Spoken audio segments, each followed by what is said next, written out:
Good morning. आज हम लोग स्टार्ट करेंगे with our second chapter from the management. अभी के चैप्टर जो है वो कंपैरेटिवली थोड़े डिफ़िकल्ट है बट छोटे छोटे हैं। पहले चैप्टर में हम लोग ने बहुत कुछ देखा है about management, organisation, types of organisation and all that. Now second chapter is about planning and organising at the supervisory level, कि सुपरवाइजरी लेवल पे प्लानिंग एंड ऑर्गेनाइजिंग कैसे होता है। नेक्स्ट टॉपिक कौन सा है? Directing and controlling at supervisory level, मतलब supervisory level पे ही हमें करना है क्या क्या। ये चैप्टर में प्लानिंग एंड ऑर्गेनाइजिंग करना है, उसके नेक्स्ट वाले चैप्टर में डायरेक्टिंग एंड कंट्रोलिंग करना है। यहाँ पे क्या आएगा? प्लानिंग बाय सुपरवाइजर क्या होता है, प्लानिंग एक्टिविटी क्या होती है, detailed of the step, prescribing standard forms of various activity, साथ ही में budgeting for material, man power. Then organising में क्या आएगा? Organising the physical resources, matching human needs, allotment of a task, important of a organising skill. बाद में how supervisor can effectively in organisation skill and all that. ये सब देखना है हमें आगे वाले चैप्टर में। सो 16 पेज का चैप्टर है but it is little bit confusing और you can say tricky. Same आपको मैं इमेजेस भेज दिया करूँगा, आप पढ़ो उसमें से। बाद में MSBT का भी मटेरियल दिया हुआ है, वो अच्छे से पढ़ो, आपको बहुत काम में आएगा। अभी देखो सबसे पहले क्या है कि हम लोग यहाँ पे क्या कर रहे हैं, प्लानिंग एंड ऑर्गेनाइजिंग देख रहे हैं, लेकिन कौन से लेवल का? तो सुपरवाइजरी लेवल का। जो सुपरवाइजर होता है उसको क्या प्लानिंग करनी रहती है, क्या ऑर्गेनाइजेशन करना पड़ता है। तो planning at by the supervisory level क्या रहता है, उसको क्या क्या करना पड़ता है? Man power, scheduling, communication and oversight. ठीक है, ये देखो देखो यहाँ पे कि सबसे पहले हम लोग स्टार्ट कर रहे हैं कि प्लानिंग बाय द सुपरवाइजर। ये क्या होता है? Organisation create a strategic plan. Strategic मतलब क्या? Long term plan. हम लोग ऑलरेडी देख चुके हैं। स्ट्रेटेजी मतलब जो लॉन्ग टर्म डिसाइड होती है वो। टू अचीव दिस गोल्स, ये गोल अचीव करने के लिए कुछ तो प्लानिंग चाहिए। तो उसमें प्लानिंग कौन सा आता है? सबसे पहले operational planning and supervisor play an key role and success of each planning. उसमें सबसे पहले क्या आता है? तो मैन पावर। अभी मैन पावर के सिवा तो कुछ हो नहीं सकता। Everything is completed with the power of a man power. Operational planning requires analysis of man power. कितने टाइप के मैन पावर लगने वाले हैं, कौन से लगने वाले हैं, कभी लगने वाले हैं। अगर मान लो कोई बिल्डिंग का काम है, सिविल वालों को अच्छे से आइडिया रहेगा, तो उनको पेंटिंग करना है, पेंटिंग के लिए मैन पावर चाहिए। तो वो बिल्डिंग खड़ी होने से पहले ला के रखे तो कुछ मतलब का है क्या? नहीं। तो हर एक चीज़ का मैन पावर का पर्टिकुलर टाइम होता है। लॉन्ग टर्म प्रोजेक्ट है क्या, शॉर्ट टर्म प्रोजेक्ट है, कौन से टाइम पे मैन पावर कभी लगने वाली है, ये सब कुछ। मैन पावर की टीम, बाद में टीम को कुछ तो टास्क असाइन करना, ठीक है। बाद में टीम मेंबर, उनको मोटिवेट करना, टेम्पररी एजेंसी है कि नहीं है, if there are not enough in house employ to fulfil the task. अगर प्रॉपर काम है अपने पास लेकिन वो काम ख़त्म करने के लिए प्रॉपर मैन पावर नहीं है तो काम ख़त्म नहीं हो सकता। सो प्लानिंग बाय सुपरवाइजर, उसको क्या करना पड़ता है? सबसे पहले तो मैन पावर को मैनेज करना रहता है। सेकंड में क्या है आपका? शेड्यूलिंग। शेड्यूलिंग मतलब क्या है? Time table. Once manager needs have been address, manager ने बोल दिया कि ऐसे ऐसे हमारी ज़रूरत है, रिक्वायरमेंट है, the supervisor will set the schedule based on the production needs. Production need क्या है, अभी के लिए मुझे क्या चाहिए, प्रायोरिटी कौन सी है, ये हिसाब से क्या होगा? एक शेड्यूल, एक टाइम टेबल डिसाइड किया जाएगा। डिफरेंट टीम्स आर को dependent on the completed work of others. कभी कभी शायद से इंडिपेंडेंट भी रह सकते हैं, कभी कभी डिपेंड भी रह सकते हैं। तो डिपेंडेंसी रही तो उनको एक टीम के ऊपर दूसरे टीम का कंप्लीशन का टास्क है, वो हिसाब से उन्हें देखना होगा। बाद में scheduling is also critical factor in tracking budget project. Scheduling में खाली मैन पावर और काम नहीं है, सबसे इंपॉर्टेंट फैक्टर कौन सा रहता है? तो आपका बजटिंग, क्योंकि सब कुछ चलता है पैसे के ऊपर। कितना भी अच्छा एम्प्लॉय रहे, वो थोड़े दिन तक विदाउट मनी काम करेगा, लेकिन आगे चल के उसे पैसे लगने वाले ही है। हर एक चीज़ एक्सपेंस के लिए, कुछ भी खरीदने के लिए, बिल पेमेंट के लिए पैसा लगने वाला ही है। तो ये सब कुछ शेड्यूलिंग मतलब सब चीज़ों का शेड्यूलिंग आता है। Next is the communication. Communication क्या है? सबसे इंपॉर्टेंट चीज़। आज मैं बैठे बैठे घर पे बैठे हुए आपको लेक्चर दे रहा हूँ, एक टाइप का कम्युनिकेशन है। आप अटेंडेंस देते हो, वहाँ से एक टाइप का कम्युनिकेशन है। डाउट रहता है वो पूछते हैं, वो कम्युनिकेशन है। विदाउट कम्युनिकेशन कोई भी चीज़ प्रॉपरली हो सकती है क्या? Answer is no. Communication may be the most key role, ये सबसे इम्पोर्टेंट रोल है। To function effectively team needs comprehensive understanding and long term and short term goal. Overall आपका ऑर्गेनाइजेशन सक्सेस के लिए क्या चाहिए? उनको पूरा का पूरा long term short term goal कौन सा है अपने, या फिर अभी के लिए क्या करना है, कौन से प्रॉब्लम है, ये सब के लिए amongst the team member and जो कोई भी इन्वॉल्व है उनके बीच में क्या होना चाहिए? प्रॉपर कम्युनिकेशन होना चाहिए। साथ ही में क्या होना चाहिए? फीडबैक सिस्टम भी होनी चाहिए। The supervisor must answer question as well as relay adjustment that needed to be done. वो कोई अगर डाउट रहा तो उसे सॉल्व करना, या फिर अगर कोई एडजस्टमेंट है, किसी को कोई प्रॉब्लम है तो उसके लिए एडजस्टमेंट ऑफ अल्टरनेट शेड्यूल और अल्टरनेट मैन पावर और अल्टरनेट रिसोर्सेस वो भी करके देना है।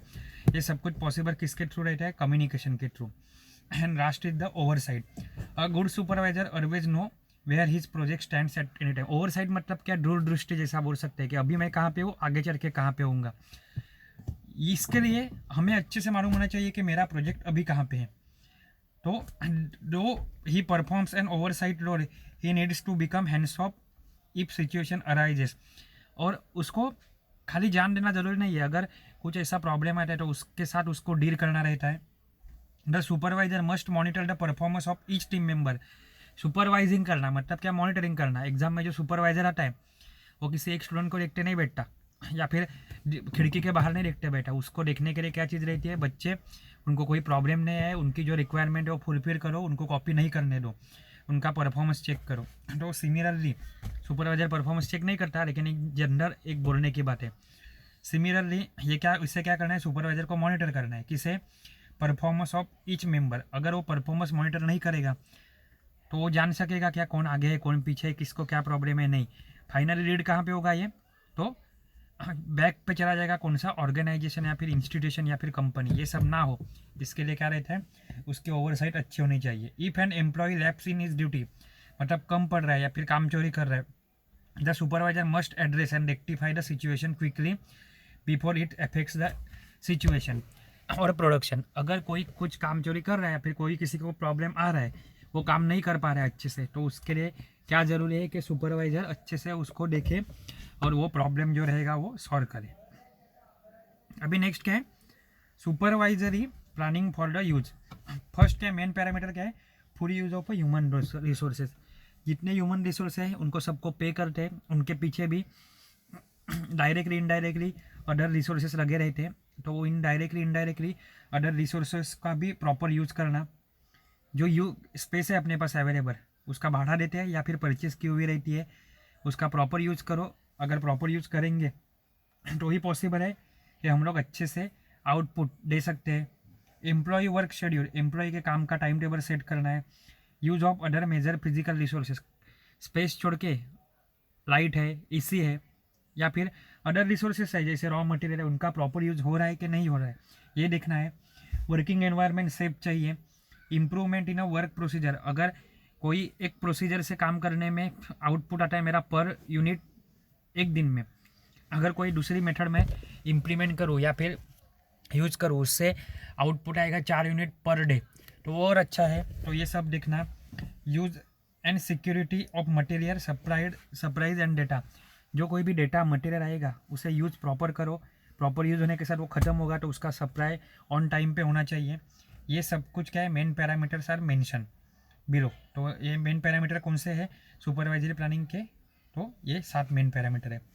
अभी यही थोड़ा उन्होंने डिस्क्राइब करके बोला है।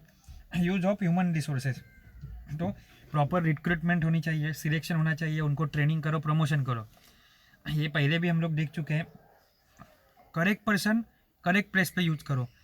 जैसे क्लार्क है तो उसको अकाउंटिंग या फिर क्लरिकल वर्क के लिए करो, इंजीनियर है तो उसको टेक्निकल वर्क के लिए करो, मैनेजर है तो मैनेजरियल टाइप वर्क के लिए असाइन करे तो अच्छे से काम होते हैं। Train to those who are lacking of skill, किसी किसी को ट्रेनिंग देने की ज़रूरत है, उनको अच्छी चीज़ें कुछ नहीं आती तो उनको ट्रेन करो, सो डैट आपकी एफिशिएंसी बढ़ जाएगी। आगे है स्वॉट, SWOT, लिखने नहीं आएगा लेकिन फुल फॉर्म आएगा या फिर इसके बीच की टर्म आपको कट करके देंगे और आपको लिखनी रहेगी। स्वॉट मतलब क्या, strength, weakness, opportunity and threat. Next, weak employ है उनको सपोर्ट करो, उनको कोई हेल्प लगी तो उनको हेल्प करो so that they can overcome and survive. Motivate the sub ordinate for better output, कोई अच्छा काम कर रहा है तो उसको और मोटिवेट करो, उनको सजेशन दो, ये काम और अच्छे से कैसे किया जा सकता है, उनको शाबाशी दो, ऐसा बोलते हैं ना, तो वो मोटिवेट होकर अच्छे से आउटपुट आएगा। और use skills of employ effectively, employ के पास बहुत सारी स्किल रहती है तो वो स्किल को अच्छे से इफेक्टिवली यूज करो। ये क्या किसके अंडर आ गया, ह्यूमन रिसोर्स के अंडर आ गया। सेकंड क्या है, यूज ऑफ स्पेस, तो स्टोरेज स्पेस, सेफ्टी के लिए स्पेस, वर्किंग ओपन स्पेस से सबका प्रॉपर यूटिलाइजेशन करो। Employ work schedules, proper work proper employ को दो, उनका टाइम इफेक्टिवली यूज़ करो। बाद में वो एब्सेंट रहते हैं, प्रेजेंट रहते हैं, हाफ डे कितने आते हैं, हाफ डे से कितने भागते हैं, ये सब कुछ मॉनिटर करो। ये डायरेक्टली इनडायरेक्टली आपके ऑर्गेनाइजेशन को इफेक्ट करेगा ही। अगर कोई ओवर टाइम करता है उसे इंडिकेट करो। शिफ्ट टाइम मैनेजमेंट, किसी को भी 5 शिफ्ट साथ में मत करने दो, ज़्यादा से ज़्यादा 2-3 जो कंडीशन रहेगी वो हिसाब से। नेक्स्ट क्या है कि use of other major physical resources, उनका यूज अच्छे से करने से क्या होगा, आपकी प्रोडक्टिविटी इंक्रीज होगी, मशीन का यूटिलाइजेशन बढ़ जाएगा। नेक्स्ट है safe working environment, working environment कैसे होना चाहिए, सेफ होना चाहिए। प्रॉपर ट्रेनिंग दो उनको सेफ्टी के रिगार्डिंग, सेफ्टी ड्रिल मार्च करवाओ, जो सेफ्टी में फायर सेफ्टी इंस्ट्रूमेंट रहते हैं या फिर अदर इंस्ट्रूमेंट रहते हैं वो अच्छे कंडीशन में मेंटेन रखो। ये सब कुछ इसके अंडर आ रहा है हमारा supervisory planning for the resources. आगे देखेंगे आपका सेफ वर्किंग एनवायरनमेंट, बराबर है। नेक्स्ट कौन सा है, सेफ वर्किंग एनवायरनमेंट। तो सेफ वर्किंग एनवायरनमेंट मतलब क्या है, plan for a safe working practice. Working structure अगर सेफ ना हो तो शायद एम्प्लॉय का ध्यान ना लगे, या फिर ध्यान लगे भी तो एक्सेप्टेबल नहीं है कि वो डेंजरस कंडीशन में काम करते रहे। Plan for training of a employ for their safety, safety में कैसे काम करना है या फिर सेफली कैसे काम करना है इसके लिए ट्रेनिंग दो। Plan to make precaution at the shop floor, precaution क्या लेनी है, कैसे लेनी है, ये सब ट्रेनिंग उनको दो। Improvement in a work procedure and method, normal procedure से अच्छा आउटपुट आ रहा है बट कोई और इम्प्रूव मेथड है, मान लो कि नॉर्मल एक ड्रिलिंग का एग्जांपल लेते हैं जो कंप्यूटर और सिविल दोनों को समझेगा। हैंड ड्रिल से अच्छा मशीन का ड्रिल यूज़ करे तो फटाफट ड्रिलिंग हो सकता है। ऐसे अलग अलग तरीके रहते हैं कोई भी काम करने के, टेक्नोलॉजी टाइम के साथ टेक्नोलॉजी चेंज होती है, वो हिसाब से आपके पास बहुत सारे ऑप्शन रहते हैं जिसके थ्रू आप आपके काम कर सकते हो, तो ये करना। Plan for work method such as systematic way, proper systematic way कोई भी काम करते हैं हम लोग तो और अच्छा रहता है। नेक्स्ट क्या है, use of security, use and security of material supplies data, careful plan करो, मटेरियल सिक्योरिटी उसकी मेंटेन करो, नहीं तो बहुत सारा मटेरियल आके पड़ा है और वो खराब हो गया, डेटा करप्ट हो गया, ऐसा नहीं चलने वाला है। Supervisor is responsible for data security, supervisor should plan every item of a material regarding its use and security, हर एक चीज़ को अच्छे से यूज करवा के रहना, ये काम किसका रहता है, सुपरवाइजर का रहता है। सुपरवाइजर मतलब देखरेख करने वाला, in short. Advantages of a planning by the supervisor, it gives direction to the worker, worker को डायरेक्शन देते हैं ये। Planning can reduce the impact of change, कभी कभी कोई भी चेंज शेड्यूल में आए, बजट में आए, कोई भी चीज़ में चेंज आए, अगर प्रॉपरली प्लान नहीं किया है, सुपरवाइजर नहीं है, तो उसका एडवर्स इफेक्ट हो सकता है। वो मिनिमाइज या फिर कम करने का काम भी कौन करता है, प्लानिंग कर रहता है जो सुपरवाइजर का, उसके through. reduces the waste, planning establishes objective of a standard, then due to planning there is a better utilization of resources, proper planning से utilization proper होता है किसका, जो resources अपने को allocate किए गए रहते हैं उनका। planning minimizes the future uncertainty, uncertainty मतलब एश्योरेंस नहीं है किसी चीज़ का, ऐसे चलेगा क्या, नहीं, तो वो कम से कम होता है, वो किसके हेल्प से होता है, प्लानिंग के हेल्प से। Planning promotes growth and improvement, planning से क्या होता है, प्रमोशन मिलता है, किसे प्रमोशन मिलता है मतलब बढ़ावा मिलता है, किसे, ग्रोथ एंड इम्प्रूवमेंट को। प्रिवेंट्स हैस्टी जजमेंट, कोई गलत जजमेंट लेने से हम लोग बचते हैं। Planning creates forward looking attitude in a team member, forward looking मतलब आगे का देखो, जो गया वो गया, उससे सीखो और आगे का देखो, ये एटीट्यूड किससे आता है, प्लानिंग से आता है। One supervisor plans the operation the efficient method can be develop, एक बार प्लानिंग कर दिया तो एफिशिएंट मेथड क्या हो सकती है, परफॉर्म हो सकती है।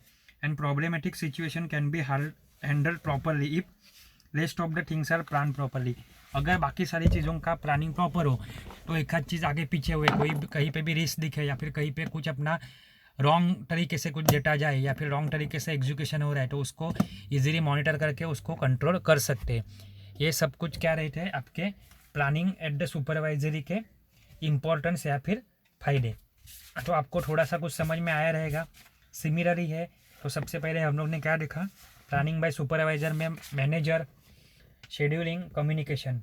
देन देखा सुपरवाइजरी प्लानिंग फॉर रिसोर्सेस, उसमें full use of human resources, space, work schedule.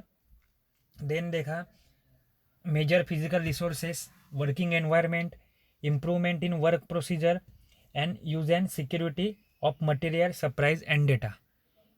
उसके बाद हम लोग देखे advantages of a planning by supervisor. अभी नेक्स्ट लेक्चर में नहीं, आप अगले मंडे को हम लोग देखेंगे limitation of a planning by supervisor, supervisory planning, material planning, managerial planning का difference, planning activity, detailing and follow up at the each step, ये हम लोग देखेंगे। ठीक है, अच्छे से पढ़ना। बुक का फ़ोटो मैं आपको भेज दूंगा। ठीक है, थैंक यू।